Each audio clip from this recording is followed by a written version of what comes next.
Hello, नमस्कार, आदाब, सत श्री अकाल और अस्सलाम वालेकुम। मैं हूं मोहम्मद अहमद काज़मी, लेकर आया हूं आपका पसंदीदा कार्यक्रम आपके रूबरू।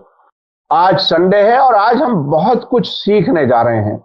सईद नकवी साहब हमें हर संडे में वक्त दे देते हैं, उसके लिए हम उनके शुक्रगुजार हैं। और आज जिस टॉपिक पर हम बात करेंगे वो बहुत ही दिलचस्प है और मैं समझता हूं बहुत लोग उसको अप्रिशिएट करेंगे, समझेंगे और इसमें बहुत कुछ सीखने को मिल रहा है। वो ये है कि सईद नकवी साहब जो 110 मुल्कों से ग्राउंड रिपोर्टिंग कर चुके हैं, उन्होंने कई जंगें कवर की हैं।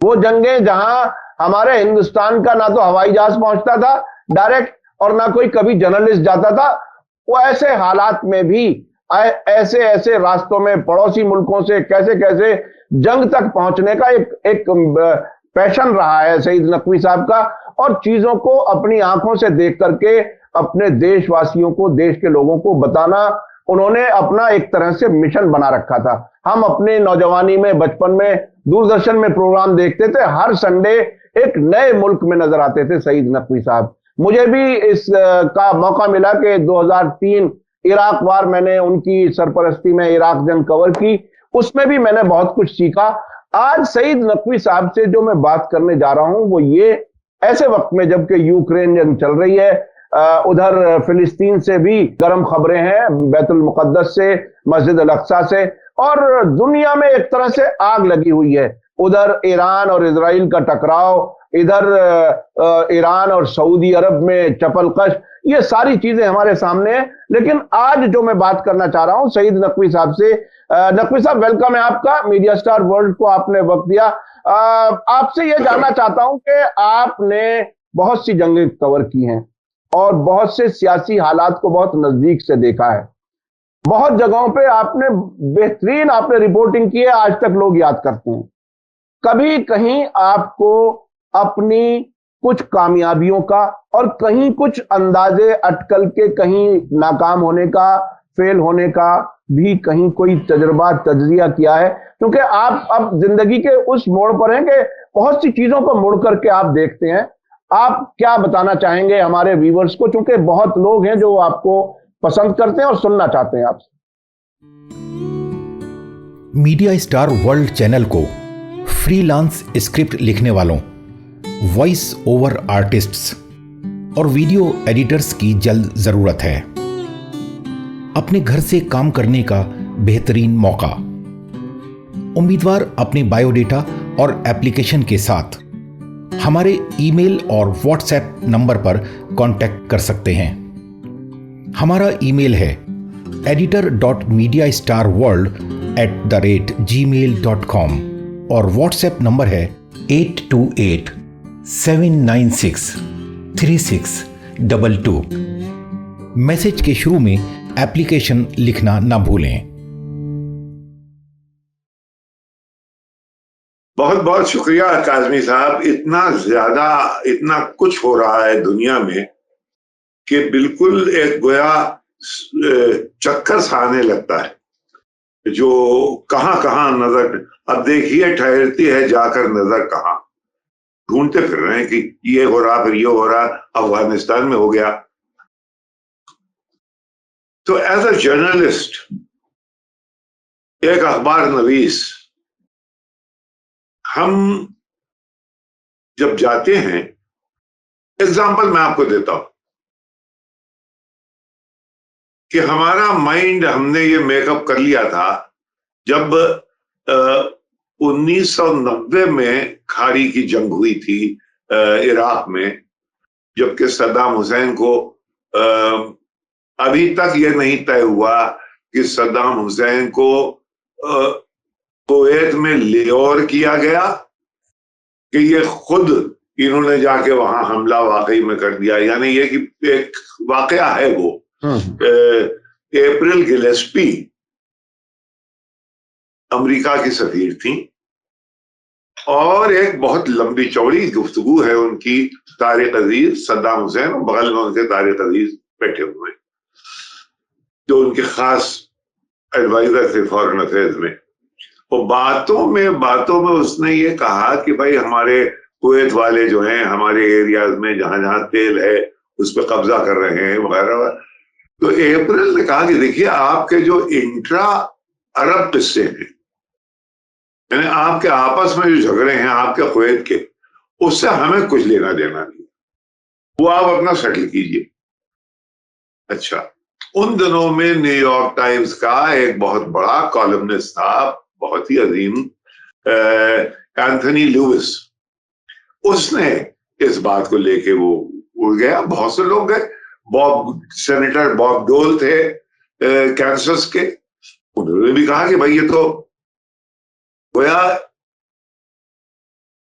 सद्दाम हुसैन को इनविटेशन दिया जा रहा है कि आप जाके हमला करें। तो ये तो हमारे यहाँ बचपने में कहते थे, चोर से कहो चोरी करो, कोतवाल से कहो पकड़ लो। तो क्या इस तरह की कोई हरकत हुई उनके साथ? अब उसमें हमें हमेशा हम उसमें रहे कि ये अप्रैल गिलेस्पी वाला किस्सा जो है ये अभी तय, ये मुकदमा तय नहीं हुआ है।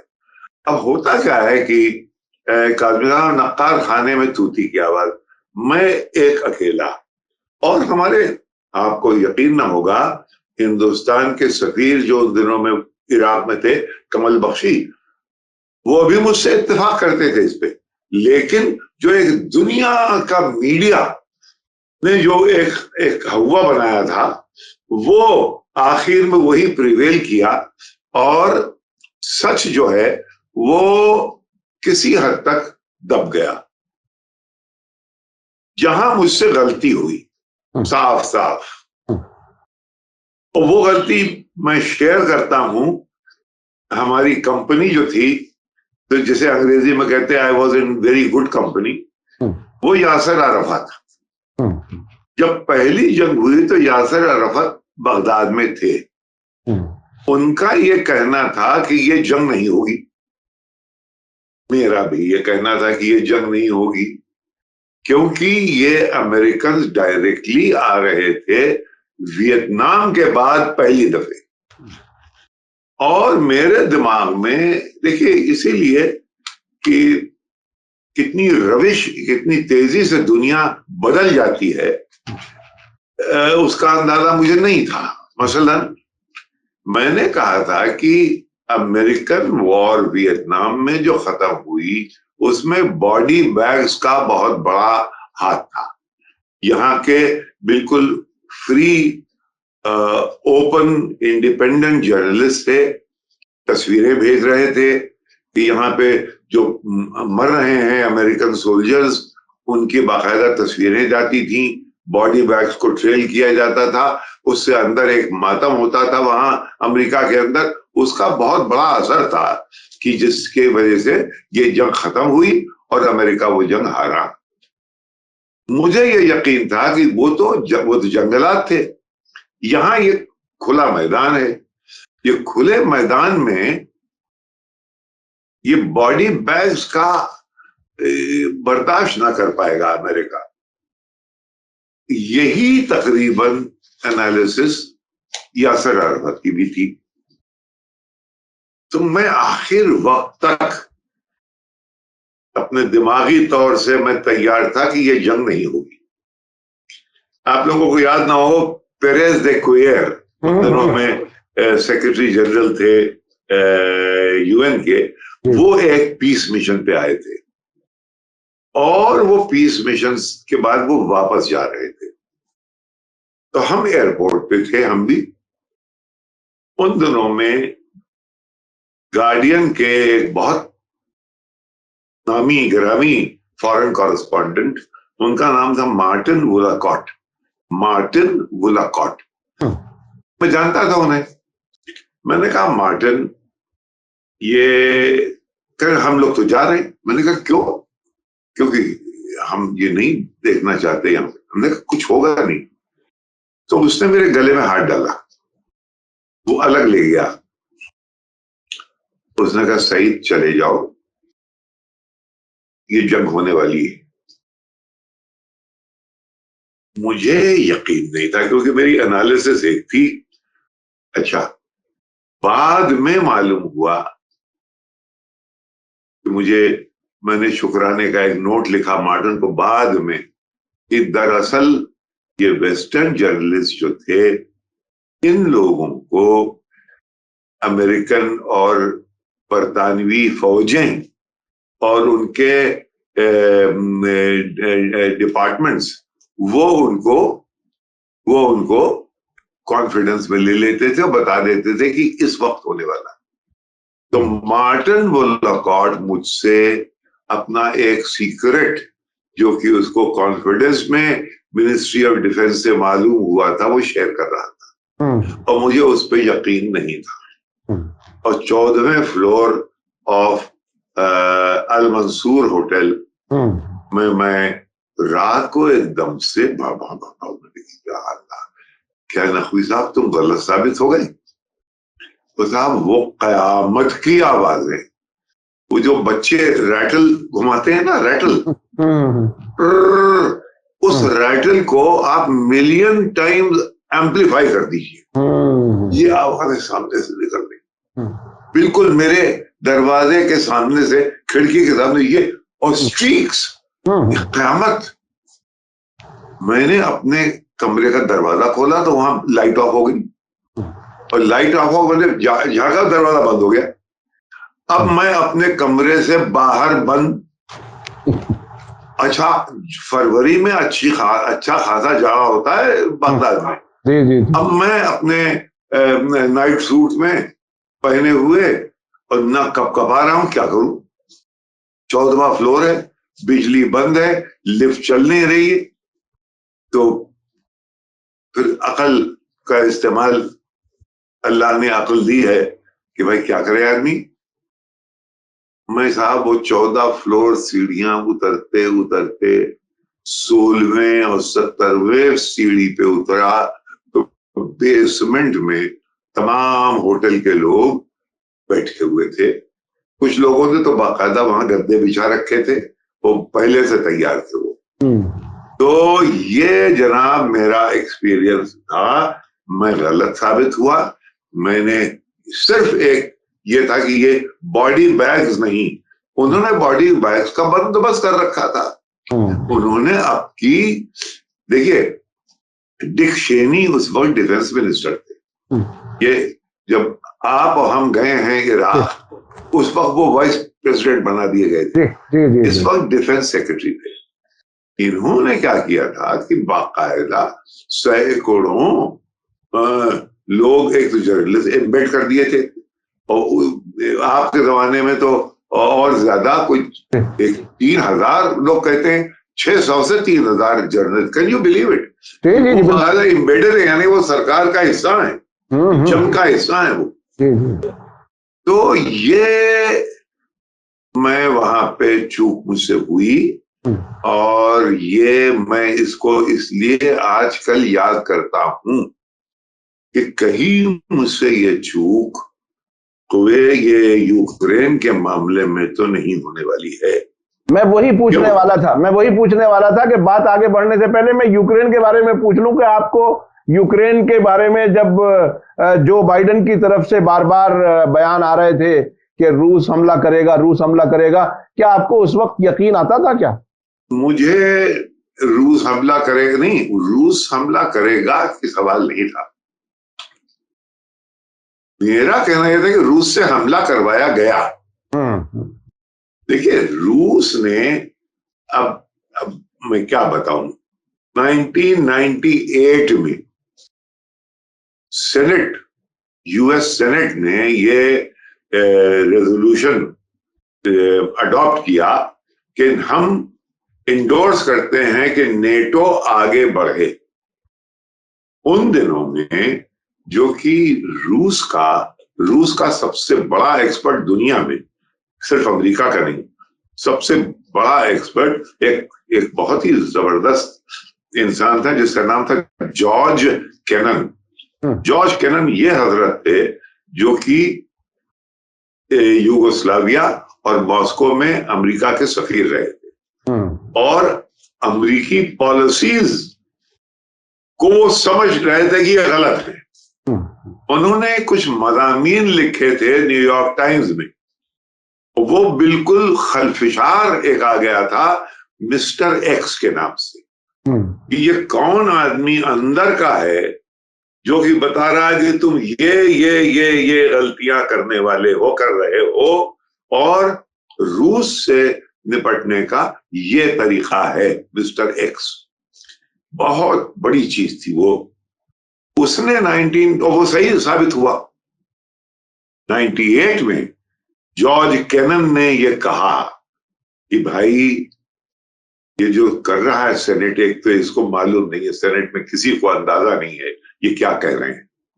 They know not what they do, इनको अंदाजा नहीं, क्योंकि वो लोग गोर्बाचेव के मातहत लीडरशिप में जिस मुल्क ने एक ब्लडलेस रेवोल्यूशन ले आया और पूरी रूस की हिस्ट्री बदल दी, उन लोगों की आंख में अब आप जाके एक पेंसिल कोच रहे हैं कि हम लीजिए हम आ रहे हैं। अब आपने उससे वादा किया था कि आप आगे नहीं बढ़ेंगे, उसने आपसे वादा ले लिया था। मैं उसी पर आना चाह रहा था कि ये चीजें तो हम और भी अलग से समझ लेंगे, लेकिन वो तो आप अपनी जंगों के बारे में मैं ये समझ रहा था कि ये लाइन प्रिवेल करेगी, क्योंकि मेरी एविडेंस, देखिए एविडेंस जो मिलती है वो कभी कभी आदमी गलती कर जाता। मुझसे गलती क्या हुई, यहां पे दिल्ली में जर्मन नेवल चीफ एक सेमिनार के लिए आए हुए थे। उन्होंने उस सेमिनार में कहा और हमने सुना, क्या कहा? उन्होंने कहा कि साहब ये गीदड़ भपकियां हैं, ये लोग ये पुतिन को बदनाम करना चाहते हैं, वो चाहता है कि उससे आप इज्जत से बात करें, और वो इज्जत वो एक्सपेक्ट करता है और डिजर्व करता है। ये जर्मन नेवी के चीफ के ये अल्फाज थे, वो डिजर्व करता है, आप उसकी इज्जत करें।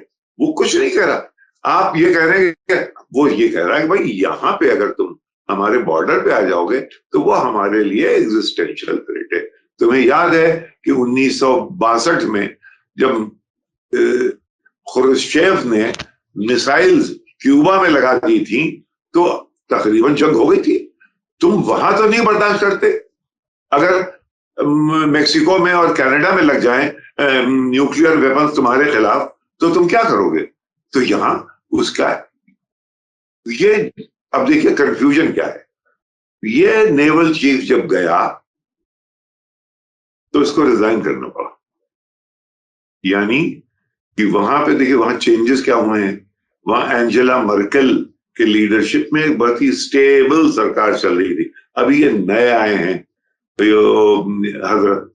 तो मुझसे गलती ये हुई कि मैं ये समझ रहा था कि ये अटैक ना होगा, और अगर हुआ तो ये जल्दी से निपटा लेंगे। लेकिन एक देखिए जरा सी एविडेंस मेरे पास थी, वो क्या? बर्तानिया के हाउस ऑफ कॉमन्स में डिबेट हो रहा है। बोरिस जॉनसन जो है वो फंसे हुए हैं पार्टी गेट में, नंबर 10 में। इसके बावजूद के वहां पे लॉकडाउन था, उन्होंने बहुत बड़ी पार्टीज की जिसमें कि हर किस्म की अय्याशी का सामान था, शराबें भी थी और भी थे, और भी सब कुछ था, और एक नहीं कई दफे, और पकड़े गए। तो इन्होंने, और ये कि वहां रशियन ओलिगार्क्स को आप निकाल दीजिए, तो ये रशियन ओलिगार्क की दी हुई एक पार्टी में इटली गए थे, जबकि ये फॉरेन सेक्रेटरी थे, और ये अपने जो इनके पास सिक्योरिटी डिटेल थी उससे बच के गए थे। वापस आए तो मिलान एयरपोर्ट में ये तकरीबन आलम शुक्र में पाए गए कि ढूंढ रहे थे। तो हमने ये, अच्छा वो पार्टी दी गई थी एक रशियन ओलिगार्क। तो यहाँ पे ओलिगार्क को, हाउस ऑफ कॉमन्स में ये हो रहा है कि ओलिगार्क्स को निकालो, रशियन ओलिगार्क्स को निकालो। अब मैंने कहा या अल्लाह ये क्या कहेगा? तो आप ज़ेरे लब कहते हैं all Russians are not bad, all Russians are not bad, यानी ये कि जो हमारे होस्ट थे वो बुरे नहीं। फिर अपनी पार्टी वाले सब, मैं जा रहा हूं यूक्रेन, सब ठीक हो गया। यानी बाकायदा यहाँ पे फंसा हुआ प्राइम मिनिस्टर, वहां पे जरा सा डूबता हुआ प्रेसिडेंट, इन लोगों ने बिल्कुल अपने तमाम एजेंसीज को तैयार कर लिया कि अब इस वक्त इसको, अब हो ये रहा है कि अजीब और गरीब जंग है ये। यानी वो असलहे दिए जा रहे हैं यूक्रेन को कि जो कि वो चला सकते हैं कि नहीं, इस पे यकीन नहीं। नतीजा ये है कि वहां खुफिया तरीके से पोलैंड के जरिए खुद इनके लोग मौजूद हैं उन असलहों को चलाने के लिए। तो वो टेक्नोलॉजी दी जा रही है अमेरिका की तरफ से, और यूरोप में दो लोग घबराए हुए हैं, जैसे जर्मनी और फ्रांस, कि भाई ये, क्योंकि लड़ा कौन रहा है, अंग्रेज और अमेरिकन। तो अगर कहीं गलती से कोई न्यूक्लियर कारतूस आ गया तो भाई बीच में तो ये यूरोप फंसा ना, आप तो समंदर के उस पास हैं। तो ये कहां पे खत्म होगा, ये मुझे लोगों की समझ में नहीं आ रहा है। क्या पुतिन हार नहीं सकते क्योंकि वो खत्म हो जाएंगे? बाइडेन हार नहीं सकते क्योंकि उनकी प्रेसिडेंसी पे खतरा आ जाएगा। लिहाजा एक सिचुएशन ऐसा, और लड़ा रहे हैं ये यूक्रेन को। तो कहने का मतलब ये है कि American and the European allies, जिसमें बर्तानिया को सबसे आगे समझिए, they are fighting to the last Ukrainian. अच्छा, यूक्रेन में ये जो है हजरत ज़ेलेंस्की, ये घिरे हुए हैं अपने, जिसको कि एज़ोफ ग्रुप, यानी बहुत बड़ा नाज़ी ग्रुप है वहां पे।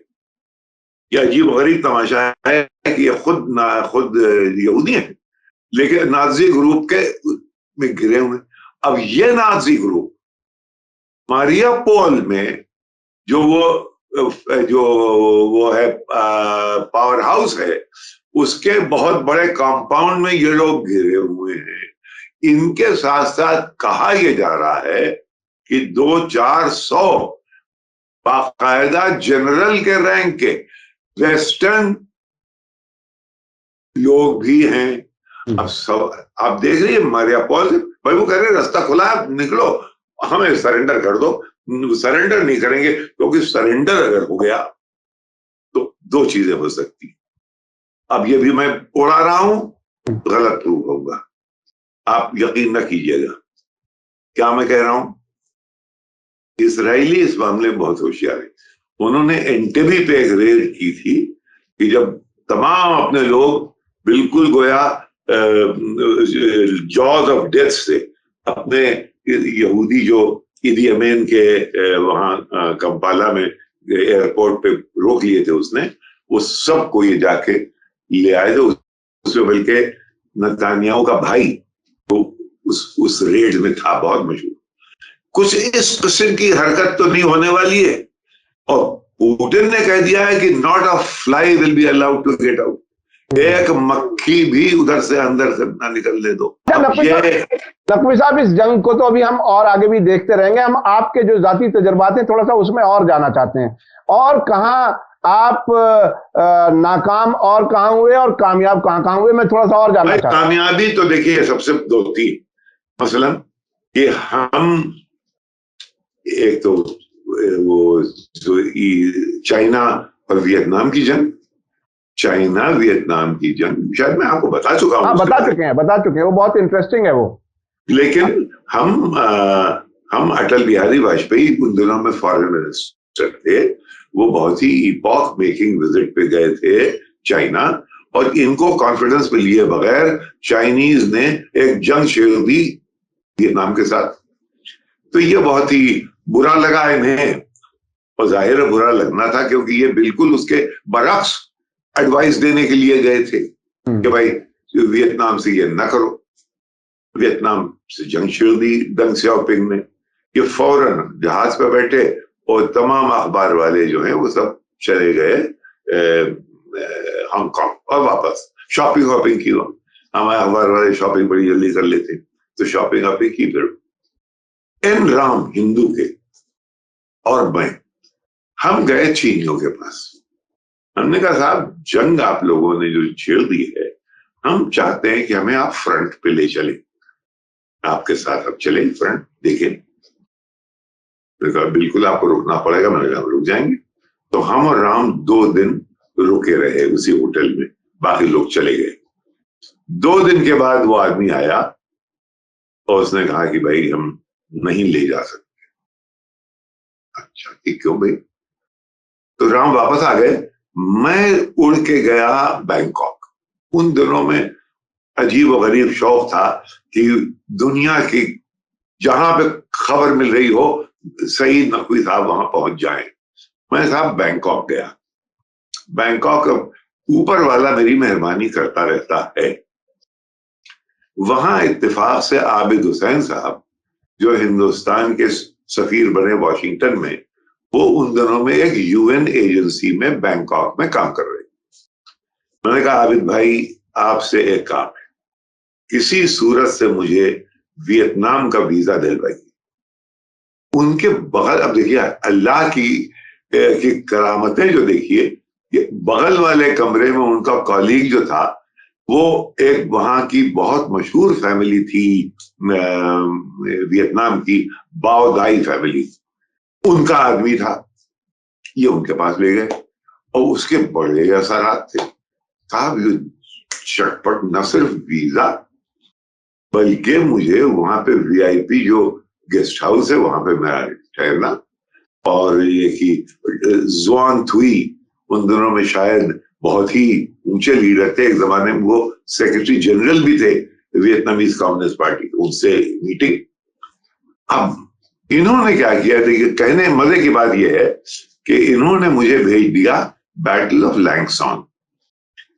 मैंने कहा मुझे वहां जाना है। उन्होंने फौरन बंदोबस्त किया। मैं लैंगसॉन वो की जंग थी जिसमें कि वियतनाम ने चाइनीज को उल्टा लेसन, वो एक एक्सप्रेशन हुआ करता था डेंग शॉपिंग का, we must teach him a lesson, हम उसको एक सबक सिखाएंगे। वहां उल्टा हो गया। अच्छा, लेकिन दुनिया की कोई अखबार वाला सुनने को तैयार नहीं था।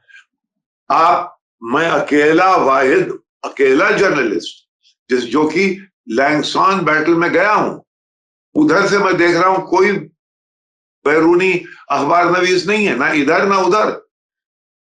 मैंने खबर लिखी कि Vietnam teaches China a lesson, Deng Xiaoping a lesson. मैं यहां आया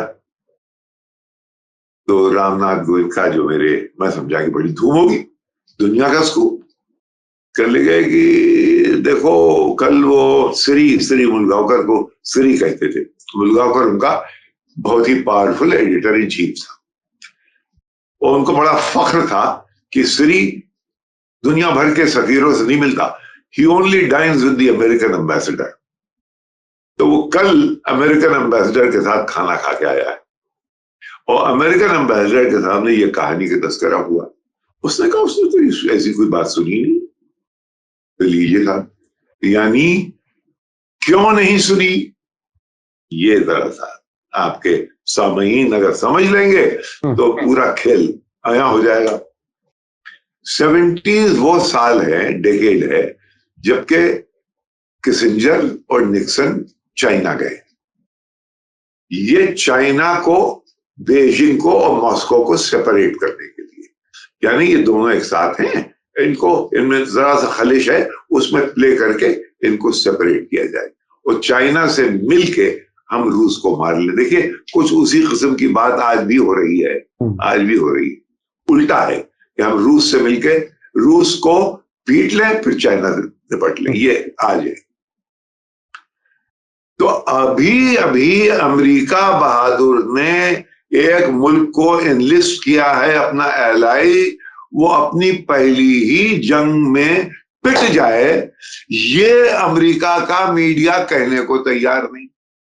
लिहाजा 3 साल लगे काज़मी साहब इस बात को प्रूव होने में कि वियतनाम वाहिद वो मुल्क है जिसने 3 permanent members of security council को जंग के मैदान में हराया। पहला डीएन बिएन फ्यू फ्रांस, दूसरा साइगॉन अमेरिका, तीसरा लैंगसॉन चाइना। ये नकवी साहब, आमतौर पर हम तकरीबन 30 मिनट का आपका इंटरव्यू रखते हैं, लेकिन मैं सोचता हूं काफी इंटरेस्टिंग है, लेकिन मैं थोड़ा सा ब्रीफ में और खास जो आपके जाती तजुर्बात हैं तकरीबन हम 10 मिनट और रखेंगे, 40 मिनट का कर लेंगे और हमारे देखने वाले देखते भी हैं, तो इसमें थोड़ा सा और कुछ कामयाबियां और नाकामियां अगर आप गिनवा सकते। सीरिया का देख लीजिए। हाँ, सीरिया यानी मैं वहां पे उनकी बशार अल असद की खास वो एडवाइजर थी बुतैमा शाबान, तो मैं उनके दफ्तर में बैठा हुआ था। अमरीकी सफीर फोर्ड और उनके फ्रेंच काउंटर पार्ट कभी हमा में, कभी डारा में, कभी होम्स में जाके लोगों को बरगला रहे हैं ओपनली। मैंने कहा बुतैमा, ये बताओ कि तुम्हारा कोई डिप्लोमेसी में, ये तो हमने कभी नहीं सुना कि आपके मुल्क में वो आके आप ही क्या इंसर्जेंसी फैलाए। उसने एक बात कही, उसने कहा सईद, इससे तुमको ये पता चल गया होगा कि ये हम कितना पेनेट्रेटेड है, यानी इनके लोग हमारे सिस्टम में कितने अंदर तक है। बड़ी बात की। लेकिन मैंने तमाम एक अप्रेजल, क्योंकि आपके साथ मैं इराक कर चुका था, इराक और यहाँ का ढांचा बिल्कुल तकरीबन एक है। वही बात पार्टी, वहां पे सुन्नी सिक्योरिटी फोर्सेस थी, यहाँ पे अलवी हैं, यहाँ पे जरा सा एलिट्स का फर्क है, वरना बिल्कुल वही आले हैं। वहां अमेरिकन 10 साल तक एड़ियां रगड़ के अभी तक प्रूव नहीं कर पाए हैं कि वो जीते। ये मेरी समझ में नहीं आ रहा था कि ये पिन ब्रिक्स से, चाहे वो सऊदी अरेबिया हो, चाहे वो कतर हो, चाहे वो तुर्की हो, जहां से ये आप लोगों को और इनको भेज के एक पूरे मुस्तहकम एक रजीम को टॉपल कर देंगे, ये मेरे समझ में नहीं आ रही थी बात। तो मैं अकेला था। मुझे याद है, मैं नाम न लूंगा, यहीं अमेरिकन एम्बेसी में साहब थे, नुमाया है आजकल, कहने लगे कि अब तो हो गया। मैंने कहा मेरे नजदीक तो अभी कुछ नहीं हुआ, क्योंकि मुझे नहीं लगता कि ये, तब मैं अकेला बिल्कुल दुनिया में उस वक्त, तब के मैं कॉलम्स आपको दिखा सकता हूं कि ये बशा आ रही हैं secretary of state Hillary Clinton,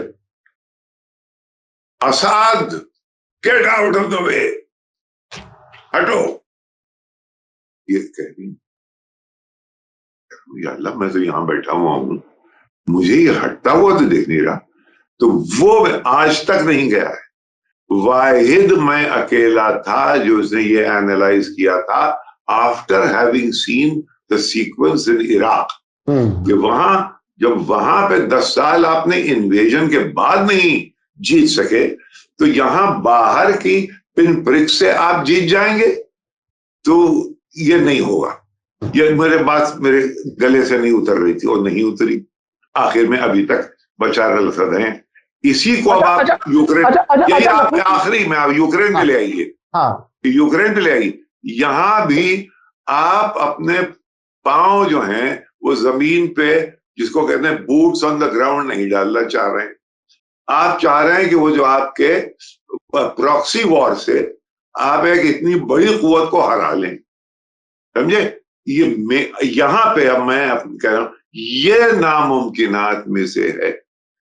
जब तक कि आप इसको थ्रेशोल्ड इसका इतना ऊंचा कर देंगे, तो फिर जंग डायरेक्टली आपसे हो जाएगी, यानी वेस्ट से और रूस की, और वो जंग भयानक हो सकती है। अच्छा नकवी साहब, एक चीज मेरे जहन में इसमें आई कि इराक वाली सिचुएशन में और सीरिया वाली सिचुएशन में एक बड़ा फर्क जो नजर आता है, जो बहुत ही सब्सटेंशियल है, वो सीरिया के साथ ईरान के ताल्लुकात ईरान इराक जंग के जमाने में भी थे और बाद में भी थे, और बाद में दाइश से लड़ने के लिए जिस तरह से ईरान, हिजबुल्ला और रूस की एयरफोर्स, इन्होंने जो काम किया, ये भी आपके सारे इस कैलकुलेशन में शामिल था, चूंकि इराक। हाँ बिल्कुल था। काज़मी साहब वक्त नहीं, इसीलिए जरा सा कम करना बिल्कुल था। यानी बल्कि ये सीरिया का मामला सिर्फ इसलिए छेड़ा गया था कि जब किंग अब्दुल्ला जर्मनी के अस्पताल से निकल के आए तो उन्होंने देखा कि होस्नी मुबारक और वो ट्यूनिस के अब्दुल अजीज बिन क्या नाम था, ज़ैनुल आबिदीन, ये दोनों उनके दोस्त गिर चुके। तब उसने कहा कि अब ये शेखडम्स नहीं गिरेंगी, किंगडम्स नहीं गिरेंगी। उसने खेल को बदलने के लिए प्रेशर डाला। वो ये था कि पहले ये शिया आर्क उन दोनों में बनाया गया था कि शिया आर्क बोगस, यानी ये तो मैं समझ गया कि ईरान शिया है, सीरिया में अलवी क्योंकि बरसरे इख्तिदार हैं वो किसी हद तक शिया हैं, ये कि ये हिजबुल्ला शिया है, लेकिन ये लिंक उसकी हमास से है जो कि महज ये तो इस्लामिक, ये बिल्कुल सुन्नी है तंजीम है, लेकिन आपने उसको शिया आर्क बना दिया वहां तक। इसको तोड़ने के लिए ये जरूरी समझा गया कि पहले एक एक करके निपट लो, पहले सीरिया को, फिर हिजबुल्ला, फिर ईरान को। और यहां पे तमाम लोग मिल गए। आपने जैसे कहा कि रूस आ गया बीच में, अभी तक तो यानी मुल्क को बर्बाद कर दिया, इसमें कोई शक नहीं। लेकिन उसमें भी बड़े मजे की बात क्या थी, इस वक्त जो ऑस्टिन, लॉयड ऑस्टिन जो वो जनरल थे तब, और उनको ये काम दिया गया था कि जो खुफिया तंजीमें हैं जमात अल नुसरा टाइप की, उनका बरक्स उनको ट्रेन करेंगे ताकि वो सरकारी फोर्सेस से लड़ सकें। तो साहब वो $500 मिलियन का एक ट्रेनिंग स्कीम हुई। वो ट्रेनिंग स्कीम के बाद मालूम हुआ वो सब के सब असलहे लेके गायब हो गए। अब लॉयड ऑस्टिन साहब को बिठाया गया सेनेट हियरिंग में, वो तस्वीर देख लीजिए, अभी तक मौजूद है। सेनेटर उनसे पूछ रहे हैं कि वहां इस वक्त क्या हुआ। कह लगे वो साहब असलहे लेके वो सब चले गए, लेकिन आपने जो लोग ट्रेन किए उसमें से कितने अभी लड़ रहे हैं? खामोश, कुछ तो बताइए। कह लगे 4 या 5, यानी 4 या 5 लोग लड़ रहे। ये हालत थी भाई इनकी। तो इसलिए ये तो देखिए, ये जो एक्सपीरियंस है मेरा, यही मुझसे कह रहा है कि ये जब तक कि अब ये आर पार की अगर करना चाह रहे हैं तो कर ले, वरना मुझे ऐसा लगता है कि शायद चीन के किस्म की फोर्स बीच में आए और इनको बिल्कुल वहां पे ले जाए जहां पे ये इन लोगों ने अभी कंट्रोल कर लिया है, डॉनबास का इलाका। अभी डिटेल्स है डॉनबास और ईस्टर्न, वो ये चाहते हैं कि उनका क्राइमिया तक रशियंस का एक रास्ता खुल जाए, उनके पोर्ट्स वगैरह में कोई परेशानी ना हो। ये है, अब वो कैसे खत्म हो ये जी बहुत जाने या खुदा जाने। सईद नकवी साहब, एक और मेरे चीज जहन में आई, लेकिन इस पर कभी बाद में बात करेंगे। बोलो। मैं अपने देखिए, बहुत ही इंटरेस्टिंग बात यह है, मैंने भी चूंकि इराक देखा है और अफगानिस्तान 20 साल ये चले गए, ट्रिलियन का। अफगानिस्तान तो रह गया।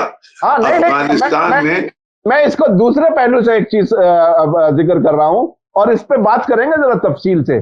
खुद जब अमेरिकन इन्वेडर के तौर पर किसी मुल्क में आते हैं तो वहां के अफसरान वो कितना बड़ा बड़ा करप्शन करते हैं, हवाई जहाजों में भर करके डॉलर्स कहां चले जाते हैं, वो अपने आप में एक बहुत बड़ा मामला है। और वो फिर होस्ट जो बर्बाद मुल्क है उसके सर पे डाल दिया जाता है वो सारा खर्चा।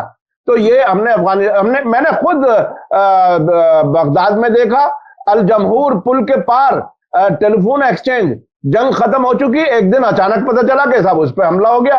क्यों हुआ साहब? चूंकि पूरी तरह से तबाह करना था, उनकी कंपनियों को ठेके चाहिए रिकंस्ट्रक्शन के नाम पर। तो वो जो बिलियंस ऑफ डॉलर्स खा लिए जाते हैं और होस्ट मुल्क को कुछ नहीं मिलता, वो अपने आप में एक बहुत बड़ा स्कैम है अगर उस पर कहीं कोई चीज हो, क्योंकि उस पर तहकीक नहीं होती। अभी हमने देखा था कि अशरफ गनी जब जा रहे थे तो उनके पास डॉलर इतने थे कि हेलीकॉप्टर में से नीचे गिरा करके जाना पड़े, सारे भर भी नहीं सके। यानी फिजिकली कितने थे ये अपने आप में नहीं बताया जा सकता। तो हजरत है कहां आजकल? वो आखिरी जो खबर थी वो अबू धाबी की थी, उसके बाद पता नहीं कहां। मेरे ख्याल में ये कैलिफोर्निया में कहीं कहीं की जिंदगी गुजार रहे। तो कभी आइंदा आपके तजुर्बात से हम ये भी सीखना चाहेंगे कि ये जो अफगानिस्तान वाला मामला बहुत दिलचस्प है। वो भी मैं आधी जीता, क्योंकि 2009 से ओबामा कह रहे हैं कि हम जा रहे हैं, मैंने कहा ये नहीं जाएंगे। जाते जाते हमारे एक दोस्त हैं, वो इत्तेफाक से बहुत ही रेवोल्यूशनरी कम्युनिस्ट तंजीम से हैं, वो कहने लगे कि सईद तुम ये देख लेना ये जाएंगे। मैंने कहा अल्टीमेटली तो हम सब इस जहां से जाएंगे, लेकिन ये कि अभी हमको जाते नहीं दिखा। तो इस वक्त वो मुझसे घूम के कहते हैं कि देखो चले गए ना। मैंने कहा लेकिन ये तो चले जाने में 20 साल लग गए भाई, आप तो तब कह रहे थे। तो खैर वो भी लंबी बात है, कभी होगी। बहुत बहुत शुक्रिया सईद नकवी साहब, आपके तजुर्बात से हम हमेशा बहुत सी चीजें सीखते हैं, और जिस गहराई से आपने काम किया है, और आज तक आपको उन अफराद के नाम याद हैं बाकायदा, वो बहुत ही हम लोगों के लिए सीखने की बात है। और कुछ ही सालों के बाद लोग भूलने लगते हैं और भूल जाते हैं। मैं बहुत सी चीजें भूल जाता हूं, आप इतनी चीजें याद रखते हैं डिटेल्स के साथ, नामों के साथ, स्पेलिंग्स और प्रोनाउंसिएशन के साथ। जिन मुल्कों के आप और हम हैं नहीं, वहां की जबान हमने नहीं सीखी, लेकिन उनके नाम तक भी आप बाकायदा तफसील से बताते हैं। आपसे बहुत कुछ सीखने को मिलता है। बहुत बहुत शुक्रिया सईद नकवी साहब। मैं अपने दर्शकों से कहना चाहता हूं कि ये सब चीजें सीखने की कहीं और नहीं मिलेंगी, क्योंकि मैं हिंदुस्तान में नकवी साहब के बराबर इंटरनेशनल अफेयर्स का जानने वाला मैंने तो नहीं देखा किसी को। डिप्लोमेट्स वगैरह से भी मेरी मुलाकातें नहीं हैं, वो तो बहुत ही एक ही तरफ देखने वाले लोग होते हैं, लेकिन जर्नलिस्ट में भी कोई ऐसा नजर नहीं आता। बहुत बहुत शुक्रिया सईद नकवी साहब। इसी के साथ मुझे दीजिए इजाजत। धन्यवाद, शुक्रिया। जय भारत, जय हिंद।